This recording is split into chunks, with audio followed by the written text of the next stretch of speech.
Shields up, Paladins, and welcome to a For Honor Hero Guide. As you can tell by the title of this video, I'll be talking to you all about the Orochi and how I like to use this particular character. The Orochi is one of the assassin characters within the samurai faction. He has a hard difficulty rating, as well as he's a counter-attacker and has an assassin fighting style. His base stats are his health is set to 120, his stamina is set to 120, and his sprint speed is set to 2.63 milliseconds. So with all that being said and done, let's go ahead and jump right on over to his feats. His tier 1 feats are Bounty Hunter, which is a passive ability. Gain health and stamina when you kill another hero. Kai, which is stun nearby opponents and allies with a scream. And Iron Lungs, which is a passive ability. You can still sprint when out of stamina. His tier 2 feats are Smoke Bomb, which is throw a smoke bomb on the ground that breaks the lock. Kunai is throw a weighted dagger that does some damage. And Revenge Attacks, which is a passive ability. Attacks fill the revenge meter. His tier 3 feats are Longbow, fire a longbow for a moderate damage. Sharpened Blade, attacks inflict low damage over time. And Slip Through, which is a passive ability, which is dodging raises attacks for a short duration. And finally, for his tier 4, he has Nail Bomb, which is a trap dealing bleed damage in an area of effect. Fear itself. Enemies around you have a lower stamina, regeneration, and defenses. And Arrow Storm, which is an aerial attack that does medium damage in multiple areas. Now, the Orochi is very, very unique whenever it comes to his feats. And the reason why I say that is because a lot of people it's really up to user preference on a lot of these particular feats. My personal opinion with his tier 1, I like to use Bounty Hunter just because of the perk that I have with him, which is Devour. Bounty Hunter on top of Devour, that's giving me more longevity out there while fighting, with on top of some of his quicker executions that he has. That is definitely helping out in the long run. Now Kai can be good to really help you get someone out of stamina, maybe if you got a Jormungandr next to you, or if someone can benefit from someone being out of stamina, that would be a good particular feat to have. But the thing is, you have to watch out, as that will also stun your allies as well. And so it's kind of one of those things. Of course, it doesn't hurt you, but it will hurt other allies around. So that's something that you have to watch out for. I've seen some Orochis use it, but not many. And the other one, of course, is Iron Lungs. I hardly ever see anyone use Iron Lungs. That's just the bottom line there. Now his tier 2, again, I've seen a lot of people use actually all 3 of these. Me personally, I like to use Smoke Bomb in this just because of, one, how quick his lights are. Throw a Smoke Bomb down, that of course that breaks the enemy's lock onto you. And then you can just go in there, pretty much spam lights to get them off the healing, or that allows you to, with that Smoke Bomb, that might be enough for you to either maybe revive somebody or anything like that. Kunai is good if you're fighting somebody and you just want to get them out of the way. You can go ahead and just toss your kunai at them, boom, they're done. There's really no good or bad way to engage with the kunai besides just kind of throwing it out there. Now, one of the things about that is that it can be dodged, so that's something to be kind of wary of. And then, of course, Revenge Attacks, which attacks fill the revenge meter. Then again, as you know my stance on revenge if you've been a part of this channel for a while. If you haven't, right now I don't see a point in it. I don't. There's a lot of things that could be done to fix revenge, in my personal opinion. So, and right now, for what I've got, is tier 1 would be Bounty Hunter, tier 2 would be Smoke Bomb. His tier 3, this one's really up to you. Slip Through is great for his deflects that he has, which he has a light and a heavy deflect. Of course, the heavy deals the most damage if you hit it. Now, that can be dodged out. People can dodge out of the heavy. Now, I think they might be making that guaranteed now. I'm thinking. I know the light is guaranteed constantly. They might be making that heavy guaranteed with some changes here soon. But don't take my word on that. Right now, it can be dodged, and it has been able to be dodgeable for quite some time now. So Slip Through would be great, just for really if you're one of those deflect masters out there. Deflect, go right until the light, boom, you go ahead and get ready to do it again. For the people like myself that are not really 100% good at deflects, I would use Sharpened Blade. Sharpened Blade, again, that just applies bleed to your weapon, and it attacks inflict low damage over time. That's great if you've got a shaman on your team. She can use that bleed to her advantage. If she's needing some health, boom, she can pounce on them. Go ahead and do her set amount of damage that she has from that bite, and boom, there you go again. You still got Sharpened Blade, and you're still rocking and rolling.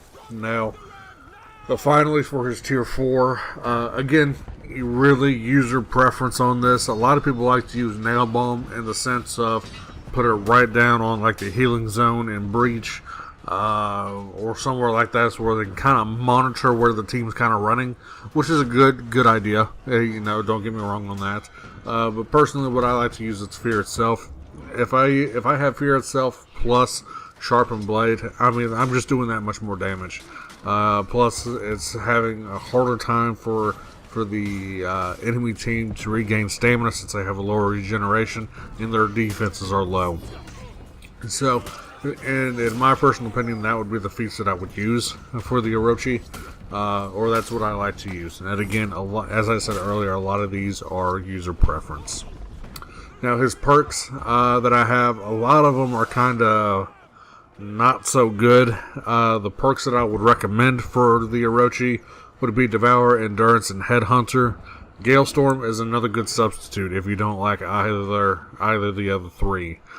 He does have Early Reaper and Crush them, but that can be used on enemy minions during Breach and Dominion, so there's really no point in having those on if you play Breach and Dominion.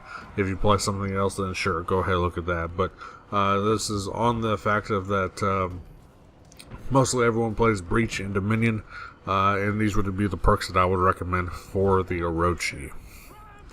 Now, with all that being said and done, I'm going to jump right on over to his hero-specific moveset. Now, up on the screen here, you will see what the Hero Tactics wants to teach you about the Orochi. I'm just going to go ahead and talk about the hero-specific stuff, so you can kind of see the combos up on the screen, plus what I'm going to talk about there. Then I'll talk a little bit more about the Orochi, just kind of play style and whatnot. So, renown, of course, keep in mind you are an assassin, so you earn more renown in 1v1 fights by killing enemy heroes and getting kill streaks to unlock your feats in a match. Revenge mode, again, we already know about this.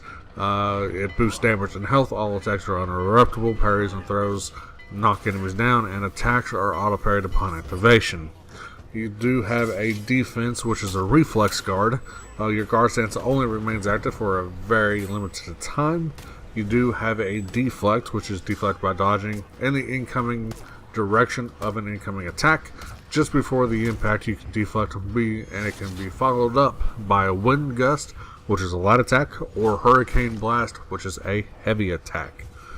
Hurricane Blast can be cancelled. So you can cancel out a Hurricane Blast with Wind Gust, which is a light attack, guard break, or dodge.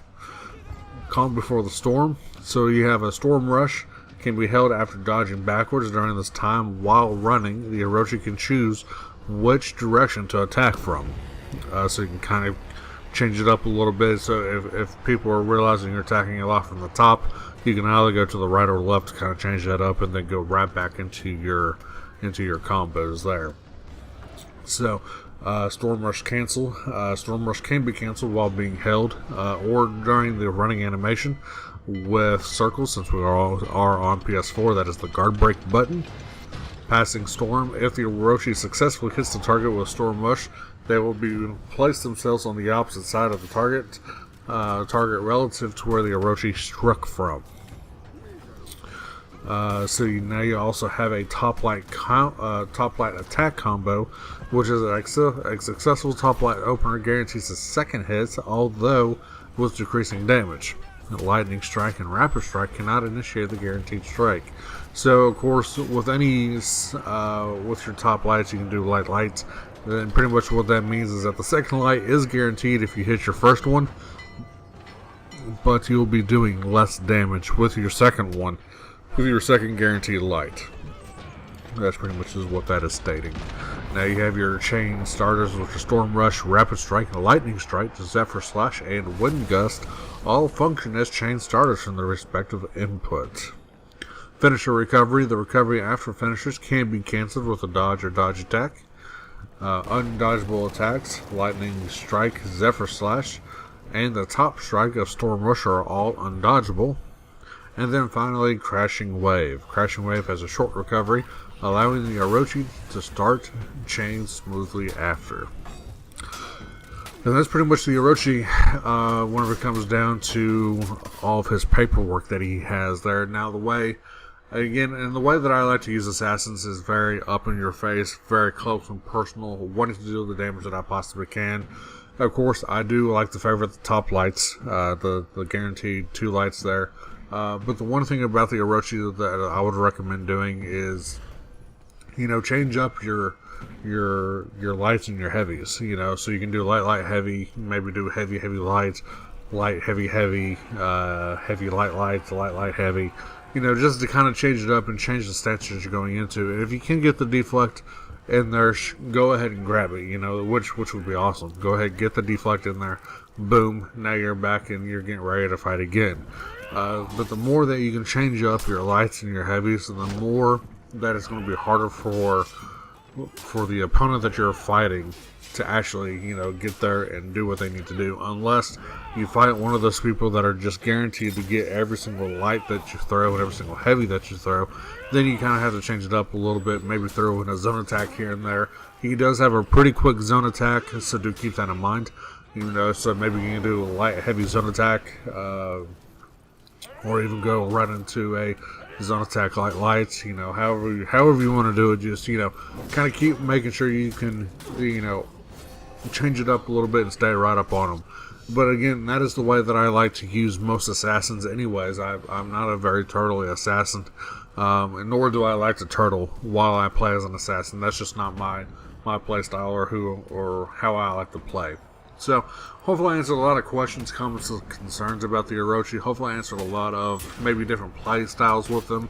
And again, definitely, if someone else has any other experience with the Orochi, and if I haven't said anything in this video, please leave a comment down below. I would like to hear from you guys as well. I try to reply back to every single comment that I possibly can. So, as always, guys, thank you for watching, and I will see you all within the next video.